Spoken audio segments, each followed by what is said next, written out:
Have you ever had that feeling where you're just way too tired to study?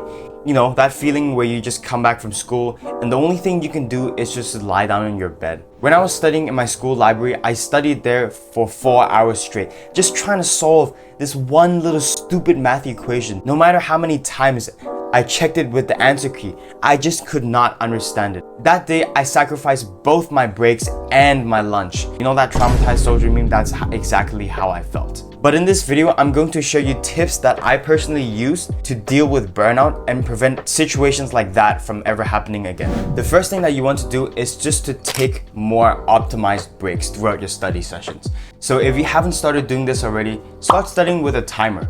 Because when that timer runs out, you'll be able to take a well-needed break for your brain to recharge and relax. Tip number 2 is to switch up your environment. If you're like me, you probably study in a single space for long periods of time. And honestly, I think that may actually be a little bit counterproductive. Because when you study in the same environment for a long time, you've kind of gotten so accustomed to it where it just feels really repetitive and boring. So instead of studying in your room, maybe go somewhere else. Maybe go outside to go study at a quiet cafe or a library. The third thing you can do is studying efficiently and gamifying your study. First of all, there's 2 ways to study. You can either be person A, who studies 8 hours a day, doing only passive recall while scrolling on their phone. Or you can be like the other guy who studies only 2 hours a day and studies productively with a level of deep focus and concentration.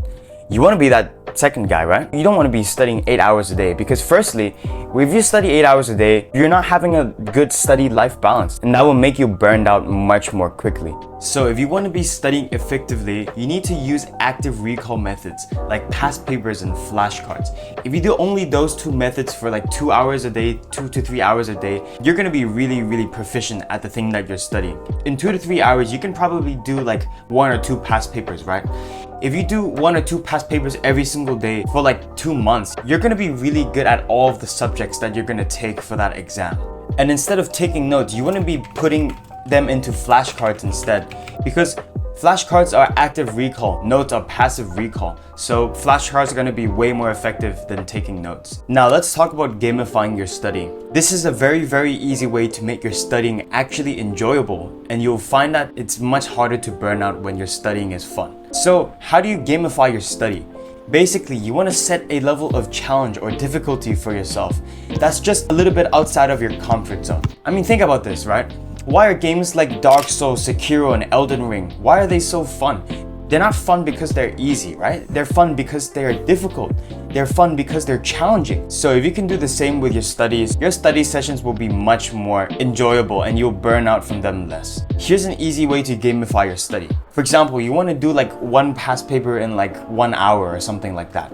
Make it so that the time challenge is just a little bit outside of your comfort zone. And then you'll be able to access the flow state. The next tip that I want to give you is just to switch your task. Maybe what you need is just a simple task switch. I remember studying at a cafe for my business exam. I was just doing past paper after past paper after past paper, and it was so boring and repetitive. During that study session, I remember being so burnt out, like I didn't even want to look at a business past paper. So I went outside and took my phone with me and started scripting for a YouTube video.